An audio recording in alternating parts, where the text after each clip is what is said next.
आप सभी श्रोतागण को बिंदु तिवारी का सादर नमस्कार।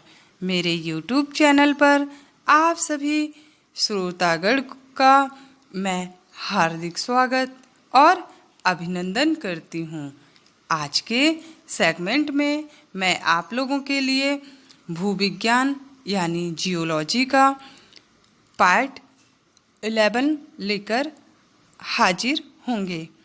आज का यह सेगमेंट हमें तकनीकी रूप से उपलब्ध कराया है परम आदरणीय गुरु डॉक्टर मुकुंद नीलकंठ जोशी सर ने।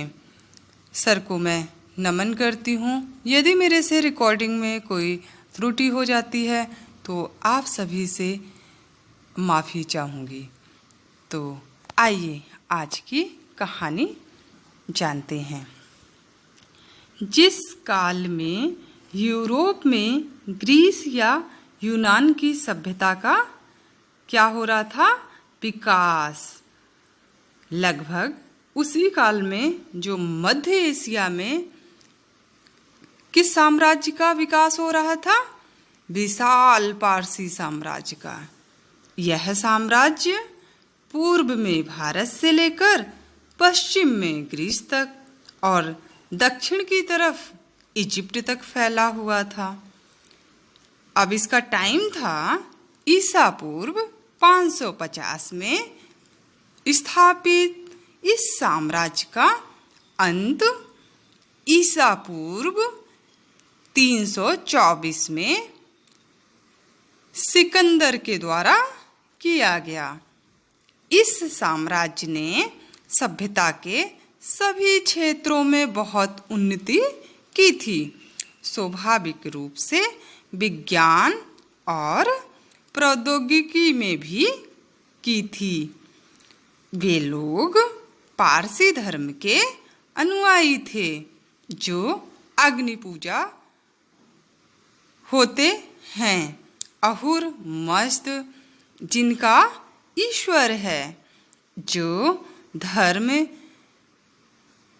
जरथुस्त्र के द्वारा उपदेशित है, और जिंद अवेस्ता जिनका धर्म ग्रंथ है।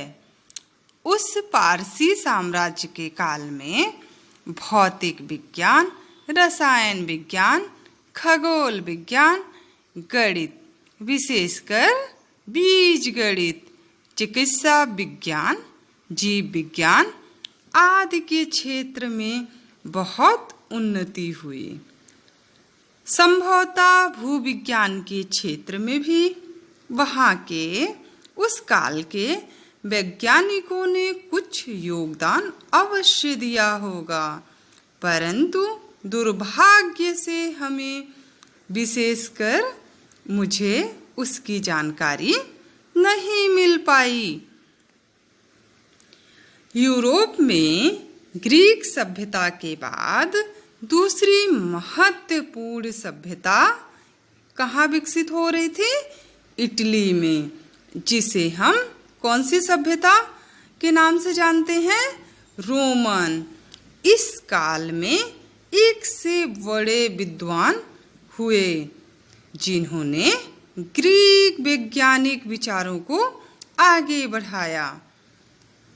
अब भूविज्ञान की कहानी की दृष्टि से उस काल के एक बड़े विद्वान का नाम है, और वे हैं प्लिनी द एल्डर। उनका नाम तो था केयस प्लिनियस सेकेंडस, लेकिन वे प्रसिद्ध हैं अपने नाम के छोटे से रूप प्लिनी से। उनकी कोई संतान नहीं थी, तो उन्होंने अपने भांजे, अपने बहन के बेटे को गोद लिया। उसका भी नाम प्लिनी था। अब उसको बाद में लोग मतलब छोटा प्लिनी कहते थे, लेकिन वो भी बहुत बड़ा विद्वान और लेखक हुआ।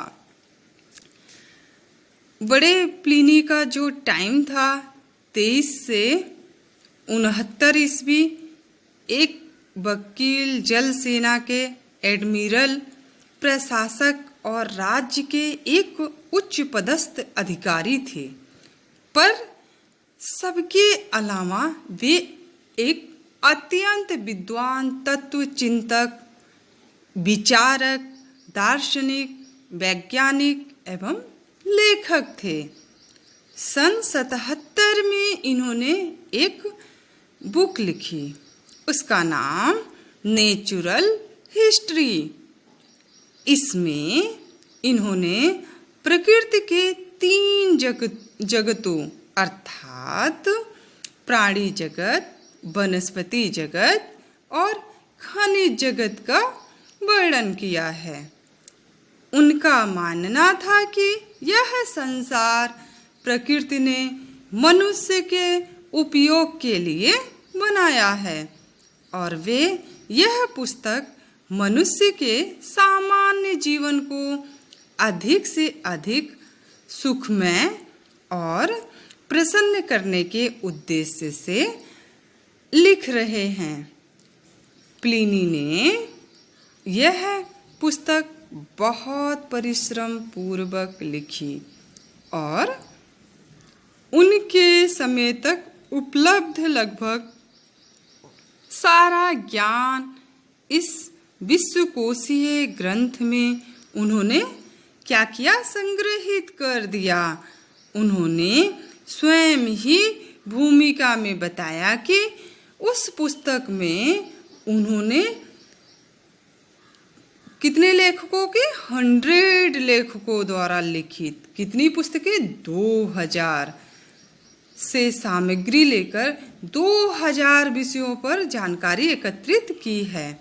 लेकिन वास्तव में उन्होंने 146 रोमन और 326 ग्रीक, इस प्रकार कुल 472 संदर्भ नाम सहित दिए हैं। प्लिनी की यह विशेषता है जो थीसिस लिखने की आधुनिक पद्धति का प्रारंभ दर्शाती है। थीसिस वहीं से लिखने का प्रारंभ हुआ, नहीं तो इसके पहले के लेखक पुराने ज्ञान का उल्लेख ऐसा सुना जाता है, ऐसा कहा जाता है, पूर्ववर्ती ऐसा कहते हैं, इस प्रकार संदिग्ध रूप से किया करते थे। यह सारी जानकारी में मैं फ्रैंक डॉसन एडम्स लिखित तथा 1938 में प्रकाशित पुस्तक, अब हम आपको नाम बताते हैं, the birth and development of geological sciences से दे रहा हूँ। एडम्स लिखते हैं कि प्लिनी ने सारा विश्वकोशीय ज्ञान एक जगह एकत्रित तो कर दिया, पर वह बहुत व्यवस्थित नहीं है। उन्होंने उसकी तुलना किससे की है? कॉन्ग्लोमरेट नामक एक क्या है, सेल के साथ की है। कॉन्ग्लोमरेट, जिसे हिंदी में संगुटित कास्म कहते हैं, एक ऐसा सेल होता है जिसमें तमाम चीज़ें मिली जुली होती हैं। मान लीजिए किसी स्थान पर कई दिशाओं से और अलग अलग दूरियों से अलग अलग क्षेत्रों से बहते हुए नदियाँ आ रही हैं और अपने साथ विभिन्न प्रकार के पत्थरों के भिन्न भिन्न आकार प्रकार के भांति भांति शैलों के ढोके, छोटे बड़े गोल मटोल टुकड़े, कंकड़, बालू, मिट्टी आदि लाकर गिरा रही हैं। उस सारे पदार्थ का कठोर पत्थर बनने के बाद जो रूप होगा उसका नाम क्या है? कांग्लोमरेट। ऐसा होते हुए भी प्लिनी का ग्रंथ ज्ञान के क्षेत्र में एक क्या है? मील का पत्थर है। तो आज हम लोगों ने बहुत सारी चीज़ों को जाना जियोलॉजी में। तो यहीं पर मैं आप लोगों से इजाज़त चाहती हूँ और इस वीडियो को उन तक ज़रूर शेयर करिए जो लोग इंटरनेट सेवा से वंचित हैं। और आप लोगों का इतना स्नेह और सम्मान पाकर बहुत ही मन प्रसन्न हो जाता है और आप लोगों को बहुत बहुत शुक्रिया। बाय।